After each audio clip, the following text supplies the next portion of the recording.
I'm gonna keep this video short, and the reason why your keto, your vegan, your fad diet, whatever it is that you're thinking about going on, the reason why it works is because it automatically puts you in a calorie deficit and you're cutting out an entire food group. So of course that's going to naturally mean that you're going to be eating less.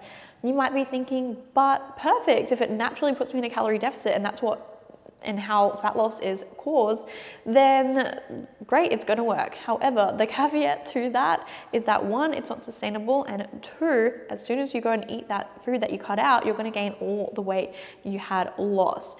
And not to mention, initially, you're going to lose a lot of water weight, especially if you're doing one of these diets where you're naturally cutting out carbohydrates, like for example, keto diet, and if you stop eating bread, for example. If you're not eating carbs, you're going to drop a lot of water weight, because for every extra gram of carb that we eat, we hold 3 to 5 grams of water naturally from that. The massive weight loss drop that you have initially, that is just water weight. And it's also the fact that you're just eating less food in general. The best way to approach health and fitness and fat loss in particular is from a feasibility standpoint. You need to be asking yourself, can I see myself sticking to this diet 5 years from now? Or even 5 months from now? And if the answer is no, you shouldn't spend more than 5 minutes on that diet. And for sure, sometimes it can be okay to do a diet that is a little bit more extreme if you have something in particular, like a wedding or a bodybuilding competition or a photo shoot that you particularly want to be feeling good for. But even so, you shouldn't ever have to cut out entire food groups, and you should still be able to eat all of the foods that you love and be able to track them into your daily macronutrients and your calories without ever actually feeling deprived or restricted. Because guess what happens is you're going to want to eat that food and binge on it as soon as you get the chance, because as soon as you cut out of food, naturally you're going to feel like you are restricted and that it's forbidden. And what do we do with foods that are forbidden? We're going to start craving them, even when we weren't craving them at all. The amount of studies that's out there that actually proves this time and time and again, it is well known science that as soon as you cut something out, you're going to crave it even more. There's been this study done, and there was 2 groups of dieters. There was one group of dieters, they were allowed to eat whatever they wanted, they still just had to eat in their calorie deficit. And then the other list of dieters, they were told that they had to cut out a certain food group, but it would be like random foods, even foods that they didn't even eat. So like, for example, one of them was like sausages or like a hot dog. And then guess what happened? They started craving those foods, even though they didn't even really like those foods, all because they knew that that was a forbidden food. And this is why it's so important that we don't cut out our food groups, because you're going to start craving those foods as soon as you cut them out. And you might be able to adhere to that for a period of time, but it's only ever going to last so long. You'll only be able to lose so much weight before you had that binge, and you're going to put all the weight back on plus more, and you've done your body worse because you've put your body in a worse state and your metabolism isn't great now. And I see that time and time again. A lot of ladies in particular come to me and we have to rebuild up their metabolism because they've spent years of dieting. So it's really important that we make sure that we're only ever decreasing their calories at a sustainable rate that the client can actually stick to. And a diet is only ever as good as one that you can stick to and sustain the progress after as well.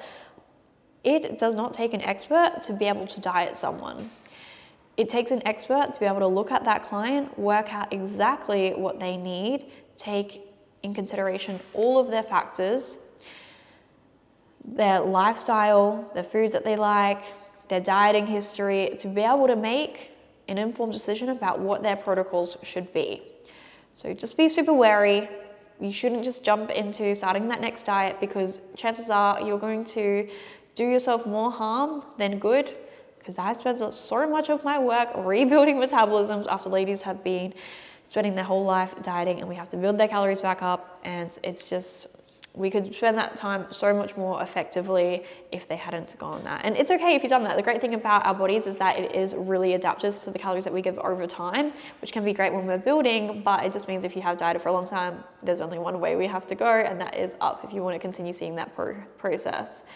And I know that might seem scary, especially if you are someone who is a constant dieter and that you want to just keep dieting year round, but that is one of the worst things that you can do. You're gonna end up looking worse over time if you aren't giving yourself that time outside of a deficit. You should really spend around 30% of the year in an actual deficit. The rest of the year, you either wanna be spending at maintenance or at a slight surplus. And if you are eating well and truly in a deficit, you can either bump your calories straight up to a maintenance, or you can work your way up to a maintenance. It depends on what phase that you're at. If anyone needs a hand, feel free to DM me on Instagram. I do offer online fitness coaching as well, and I'm happy to give you a hand, give you some advice, always happy to have a little bit of a chat. But be careful with your diet.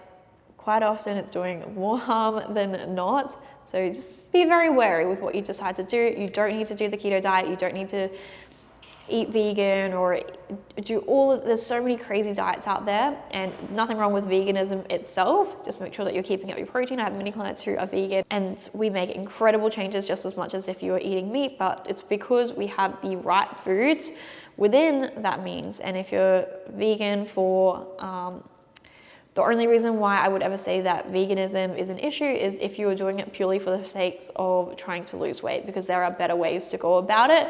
But if you're a vegan out of just choice for personal reasons, then absolutely we can make it work. I think that's fantastic, and you will still get great results. And that's my message today, is just be extra cautious with what diet that you choose to do. Make sure that you're making an informed decision. Don't just jump on a diet because you've seen TikTok do it.